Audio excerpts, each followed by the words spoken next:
আসসালামু আলাইকুম বন্ধুরা, সবাই কেমন আছেন? আশা করি সবাই ভালো আছেন। আলহামদুলিল্লাহ, আমিও ভালো আছি। তো দেখেন, মদিনা শরীফে সকাল হলেই ফজরের নামাজের পরে ছাতাগুলো এইভাবে খুলে দেয়।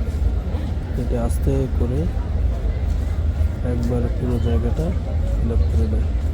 আবার যখন মাগরিবের নিকট সময় হয়ে যায় তখন এগুলো আবার বন্ধ করে দেয়। এগুলো খুব সুন্দর লাগে দেখতে। নবীজির রওজা মোবারক দেখলেই মন শীতল হয়ে যায়। আপনার সাথে থাকেন, দেখতে থাকেন যে কত সুন্দর ছাতাগুলো এই যে আস্তে আস্তে দেখেন খুলতেছে। এগুলো যখন একবারে পুরোটা খুলবে অনেক সুন্দর লাগে। আবার যখন মাগরিবের আগ মুহূর্ত হবে তখন বন্ধ করে দেবে। এই যে দেখেন কত সুন্দর খুলতেছে। সাথে থাকেন, দেখতে থাকেন, ভালো লাগবে ইনশাআল্লাহ।